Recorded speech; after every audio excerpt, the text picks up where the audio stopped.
My dear students, हम लोगों ने पिछले वीडियोस में प्लेटो के थ्योरी ऑफ आइडियल स्टेट के बारे में पढ़ा था। अब ये हमारा नया वीडियो जो है वो प्लेटो की थ्योरी ऑफ जस्टिस के बारे में है, क्योंकि आपके सिलेबस में थर्ड ईयर के बच्चों के लिए यूनिट 1 में अगला टॉपिक थ्योरी ऑफ जस्टिस का है। प्लेटो की थ्योरी ऑफ जस्टिस सबसे इम्पॉर्टेंट कॉन्सेप्ट है। आपने कभी ये सोचा है कि न्याय किसे कहते हैं, न्याय का सिद्धांत क्या होता है, और एक न्यायप्रिय व्यक्ति किसे कहा जाएगा, एक न्यायप्रिय स्टेट राज्य किसे कहा जाएगा। क्यों ऐसा होता है कि आप जब किसी दुकान पर सामान खरीदने जाते हैं और आपने 10 रुपये का सामान खरीदा और आपने दुकानदार को 50 रुपये दिए और दुकानदार ने यदि गलती से आपको 40 रुपये की जगह 50 रुपये वापस कर दिए, 10-10 के 5 नोट वापस कर दिए, तो तुरंत आप ये कहते हैं कि नहीं, ये गलती से मेरे पास आ गया, ये सही नहीं है, और आप दुकानदार को 10 रुपये वापस देते हैं। इस तरह की छोटी छोटी घटनाएं आपके साथ घटती हैं, तो आपने कभी इन पर ध्यान दिया है कि ऐसा क्यों होता है? क्यों आपका मन करता है कि आप तुरंत ही वो 10 रुपये दुकानदार को वापस कर दें और मैं इस सही कार्य की ओर आगे बढ़ूं? इन्हीं सब प्रश्नों का उत्तर न्याय के सिद्धांत में मिलता है। हम और आप ये सीखते हैं कि किस तरीके की चीज़ें जो हैं वो न्याय के सिद्धांत में मौजूद होती हैं। तो प्लेटो का थ्योरी ऑफ जस्टिस भी इसी से संबंधित है। आज का ये वीडियो मेरा एक परिचयात्मक वीडियो है, इंट्रोडक्टरी वीडियो है। इसके अंदर मैंने आपको सिर्फ ये बताने का प्रयास किया है कि प्लेटो ने किस तरीके से न्याय के सिद्धांत को प्रतिपादित करने का प्रयास किया और प्लेटो के दिमाग में किस तरीके के प्रश्न आ रहे थे, किस तरीके से वो न्याय को बताना चाहते थे। तो सबसे पहला इंट्रोडक्शन में बुलेट पॉइंट मैंने बताया है आपको कि Plato regarded justice as the true principle of social life. तो प्लेटो के अनुसार सामाजिक जीवन का सबसे सच्चा सिद्धांत जो है वो न्याय है, न्याय का सिद्धांत है। प्लेटो ने कहा कि समाज में जब मानव रहते हैं तो उन मानवों के बीच में जो व्यवहार होता है उसका सबसे सच्चा सिद्धांत जो है वो न्याय है। इसलिए ह्यूमन सोसाइटी, किसी भी प्रकार की मानव समाज में न्याय का सिद्धांत सबसे इम्पॉर्टेंट है। मैंने आपको पिछले वीडियो में बताया था कि उनकी पुस्तक का नाम था रिपब्लिक, द रिपब्लिक। तो उस रिपब्लिक पुस्तक में प्लेटो ने न्याय के सिद्धांत को प्रतिपादित किया है और इसलिए रिपब्लिक को कहा जाता है अ ट्रीटाइज कंसर्निंग जस्टिस, न्याय से संबंधित एक शास्त्र। It constitutes the most important part of his political philosophy. यह जो रिपब्लिक के अंदर जो जस्टिस आता है वो ये बताता है कि ये उनकी राजनीतिक विचार का सबसे महत्वपूर्ण भाग है। थर्ड बुलेट पॉइंट आपको बताता है in his times Plato saw a situation of stasis. Plato ने अपने समय में एक स्टैसिस की स्थिति देखी थी, जो मैंने आपको पिछले वीडियोस में बता दिया था कि किस प्रकार से स्टैसिस की सिचुएशन में नागरिक एक दूसरे से मतभेद रखते हुए इस तरीके से एक दूसरे के शत्रु बन जाते थे कि वो योद्धाओं की तरह एक दूसरे के खिलाफ हो जाते थे, एक ही राज्य के भीतर रहते हुए। तो प्लेटो ने उस सिचुएशन को स्टैसिस कहा था कि उन्होंने देखा था कि एथेंस के नागरिक एक दूसरे से मतभेद करते हुए आपस में एक दूसरे को दुश्मन मान लेते हैं एक ही राज्य के भीतर। फिर प्लेटो ने यह भी देखा था कि अनराइटियसनेस रैम्पेंट थी, अर्थात यह कि उसने विभिन्न प्रकार के राज्यों को देखा था प्लेटो ने, और ये माना था कि वहाँ पर जो अनुचित चीज़ें हैं, जो अन्यायी लोग हैं, अन्याय जो है वो बहुत ज़्यादा मौजूद थी। और इनजस्टिस इनथ्रोन्ड, और ऐसे ऐसे लोग शासन में थे जो लोग जानते ही नहीं थे, वो विद्वान भी नहीं थे और उनको पता भी नहीं था कि उस राज्य की शक्ति के साथ उन्हें क्या करना है। तो अन्याय जो है वो वहाँ पर गद्दी पर मौजूद हो गया था। प्लेटो ने यह भी देखा था कि अज्ञानता जो है वो सर्वोच्च तरीके से मौजूद हो गई थी, और ये राज्य के अंदर थी ह्यूमन सोसाइटीज़ में, कि जो लोग अज्ञानी हैं और वो राजनीतिक शक्ति का उपयोग करते हैं। तो प्लेटो ने इस चीज़ को 2500 साल पहले इस चीज़ को खुद भी देखा था, और उसने इस ह्यूमन सोसाइटी की इस प्रॉब्लम को भी समझ लिया था कि किस तरीके से अज्ञानता जो है वो शासन में पहुंच जाती है। और जब अज्ञानता या अज्ञानी व्यक्ति शासन में आता है या कोई मूर्ख व्यक्ति शासन में आता है तो उससे पूरे राज्य को नुकसान पहुंचता है। तो प्लेटो ने कहा कि ये इग्नोरेंस जो है सुप्रीम है, और ये लोग ज्ञान के नाम पर ज्ञान ये बताएंगे कि ये बहुत ज्ञानी हैं, लेकिन इनको पता नहीं होता, ये अज्ञानी लोग होते हैं, और ये लोग अपने साथ साथ पूरे समाज का नुकसान करते हैं, राज्य का नुकसान करते हैं, और राज्य को युद्ध में झोंकते हैं, और इस तरीके से दूसरे राज्यों का भी नुकसान करते हैं। तो हम लोगों को ये समझना है कि हमने अज्ञानी लोग जो हैं वो शासन में आ जाते हैं। प्लेटो ने एथेनियन डेमोक्रेसी, जहाँ पे वो रहता था वहाँ पे डेमोक्रेसी थी, तो उस एथेनियन डेमोक्रेसी की चाल ढाल को बहुत अच्छे तरीके से देखा था उसने। इसलिए उसने ये भी देखा था कि उस समय एथेंस में प्लेटो के जो गुरु थे सुकरात, जो कि बहुत ही बुद्धिमान व्यक्ति थे, वहाँ पर एथेंस में लोगों ने सुकरात के खिलाफ इकट्ठा होकर और अंत में सुकरात को सजा दे दी थी कि सुकरात को जहर का प्याला पिलाया गया था। और ये सब कहानी आप लोग जानते हैं कि सुकरात मारे गए थे उन लोगों के हाथों जो उस समय की राजनीतिक शक्ति के परिचायक थे, राजनीतिक शक्ति को जो लोग लेकर चल रहे थे उनके हाथों चूँकि सुकरात मारे गए थे। प्लेटो ने ये सब घटनाएं अपने जीवन काल में देखी थी, और इसलिए प्लेटो ये समझ गए थे कि जो अज्ञानी लोग हैं वो ज्ञानवान लोगों को इस समाज में जीने नहीं देना चाहते, वो उनको मार देंगे।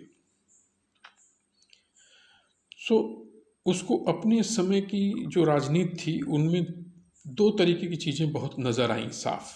एक तो लोग इग्नोरेंस से हैं, जो लोग शक्ति में हैं, जो राजा हैं, जो सरकार को लीड कर रहे हैं, जिनके पास राजनीतिक शक्ति है, वो लोग अज्ञानी हैं, अज्ञानता के शिकार हैं। दूसरा चीज़ कि उन लोगों के पास उसने देखा कि जो शासक वर्ग है वो एक राजनीतिक स्वार्थ से जुड़ा हुआ है, लोग अपने स्वार्थ के लिए कार्य करते हैं।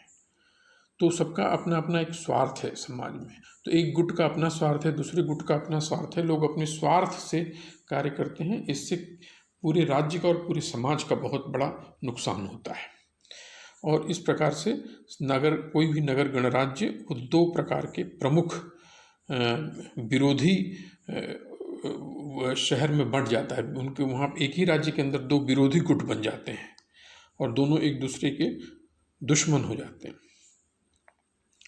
Therefore, Plato, as a wise philosopher, tried to seek a remedy for the ills prevailing in the society. इसलिए प्लेटो ने एक बुद्धिमान दार्शनिक की तरह समाज में मौजूद इस समस्या का समाधान ढूंढने का प्रयास किया था। और Plato proposed to create efficiency and harmony in the society and the state through his theory of justice in the book Republic. और उसने अपनी पुस्तक रिपब्लिक में प्लेटो ने समाज के अंदर एक प्रकार की दक्षता और सामंजस्यता को कैसे बनाया जाए और राज्य में किस प्रकार से एक सामंजस्यता मौजूद रहे, इस बात को बताने के लिए उसने अपनी पुस्तक में न्याय के सिद्धांत को प्रतिपादित किया है। और उस न्याय के सिद्धांत के पीछे प्लेटो ने ये ध्यान दिया है कि किस तरीके से विशेषीकरण हो और एकत्रीकरण हो, यानी राज्य में किस प्रकार से विशेषीकरण की व्यवस्था की जाए और साथ में उनको एकत्रित किया जाए। प्लेटो ने अपनी उस पुस्तक में वेरियस थ्योरीज ऑफ जस्टिस के बारे में भी बात की है। वेरियस थ्योरीज ऑफ जस्टिस मतलब प्लेटो जिस समय मौजूद थे उस समय में भी न्याय की क्या कल्पना थी, या उनसे पहले के लोग न्याय के बारे में क्या बात करते थे, किस तरीके का विचार वहाँ प्रस्तुत किया जाता है। प्लेटो ने अपनी पुस्तक रिपब्लिक में उनके बारे में भी बात की है। और प्लेटो ने, जैसे मैंने आपको पिछले वीडियोस में भी बताया था, कि डायलेक्टिक मेथड का इस्तेमाल करते हैं। डायलेक्टिक मेथड में संवाद होता है, शास्त्रार्थ होता है, और शास्त्रार्थ के द्वारा सत्य को जानने का प्रयास किया जाता है। तो प्लेटो ने उसी डायलेक्टिक तरीके से रिपब्लिक के अंदर अपने न्याय के सिद्धांत को भी प्रतिपादित किया है। A character named Socrates tried to reject various prevalent theories regarding the concept of justice of the day। अर्थात उनकी पुस्तक में प्लेटो ने एक चरित्र का निर्माण किया, जो कि उसमें बहुत सारे पात्र हैं, काल्पनिक पात्र बनाए हैं उन्होंने। उसमें एक पात्र उनका, जिसका नाम है सुकरात, जो सबसे बुद्धिमान है, वो विभिन्न पात्रों के द्वारा जो दिए गए उत्तर हैं और जो न्याय की परिकल्पना और न्याय के विभिन्न सिद्धांतों के बारे में बात करते हैं, उनके द्वारा दिए गए तर्कों को सुकरात अपने ज्ञान से, अपने तर्क से उनको काटते हैं और उन लोगों को कन्विंस करने का प्रयास करते हैं कि जो मौजूदा तर्क वो दे रहे हैं वो उससे न्याय का सिद्धांत सही ढंग से नहीं समझा जा सकता है। फिर प्लेटो ने develop the character of Socrates to stress on his political thought. Plato जो था, उसने सुकरात के चरित्र का निर्माण अपनी पुस्तक में शायद इसीलिए ही किया हो कि वो अपने राजनीतिक विचारों पर अत्यधिक जोर देना चाहते थे, महत्व बताना चाहते थे उनका। मेनली 3 कॉन्सेप्ट्स ऑफ जस्टिस वे rejected in the book and they are basically, उस किताब में 3 प्रमुख कल्पनाएं जो हैं, न्याय की संकल्पनाएं जो मौजूद थीं उस समय, उनको प्लेटो ने उसके अंदर सुकरात नाम के जो पात्र हैं उन्होंने उसको विरोध किया और उनको रिजेक्ट किया है। और वो हैं, पहला था द ट्रेडिशनल थ्योरी ऑफ सेफेलस। सेफेलस का परंपरागत सिद्धांत है। दूसरा पढ़ते हैं हम लोग द रेडिकल थ्योरी ऑफ थ्रैसीमैकस, यानी थ्रैसीमैकस के क्रांतिकारी सिद्धांत है। और तीसरा the pragmatic theory of Glucon, और ग्लूकॉन ये का प्रैग्मेटिक सिद्धांत है, व्यवहारिक सिद्धांत है।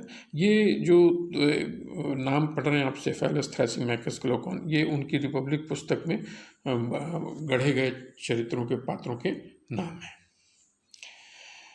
After rejecting various theories of justice, Plato proposes his own theory of justice। प्लेटो ने पहले इन तीनों सिद्धांतों को रिजेक्ट किया है, उनको नकारा गया है, और फिर उसके बाद प्लेटो ने अपने न्याय के सिद्धांत को उसके अंदर प्रतिपादित किया है। सेकेंड बुलेट पॉइंट है कि Plato tries to draw similarity between individual and state as an organism. Plato ने यह एक समानता ढूंढी है कि व्यक्ति और राज्य दोनों एक सावयवी अंग की तरह कार्य करते हैं। वो एक ऑर्गेनिज्म है, उनके अंदर एक जीवन है, एक प्राण है। तो इंडिविजुअल और स्टेट दोनों एक ऑर्गेनिज्म की तरह कार्य करते हैं, सावयवी अंग है। In Plato's view the state is an individual at large. Plato के अनुसार जो राज्य होता है वो व्यक्ति का बृहद स्वरूप है। राज्य जो होता है वो व्यक्ति का बृहद स्वरूप है। तो व्यक्ति और राज्य के बीच में एक समानता ढूंढते हैं प्लेटो। और ये कुछ इम्पोर्टेंट पॉइंट हैं जो हम लोग आगे के वीडियो में सीखेंगे। चूँकि ये परिचयात्मक वीडियो है, इसलिए मैंने यहाँ पर आपको सिर्फ एक परिचय करवा रहा हूँ प्लेटो के साथ। कि फिर प्लेटो कहते हैं justice is social and political. Plato ये कहते हैं कि न्याय जो होता है वो सामाजिक है और राजनीतिक है। न्याय का सिद्धांत तो हमको समझना पड़ता है कि न्याय क्यों सामाजिक है और न्याय क्यों राजनीतिक है। फिर प्लेटो ये भी कहते हैं justice is natural and innate virtue of human soul. मतलब न्याय जो होता है वो प्राकृतिक है, मानवीय आत्मा का प्राकृतिक और आंतरिक गुण है, सद्गुण है उनका। ये एकदम नेचुरल है, शाश्वत गुण है उनके साथ। फिर नेक्स्ट बुलेट पॉइंट है the Republic is not primarily a discussion of justice as applied to the social order. Republic का जो किताब है, पुस्तक है, उसका जो मुख्यतः डिस्कशन है वो इस बात पर नहीं है कि न्याय को सामाजिक व्यवस्था में कैसे जो है लागू किया जाता है।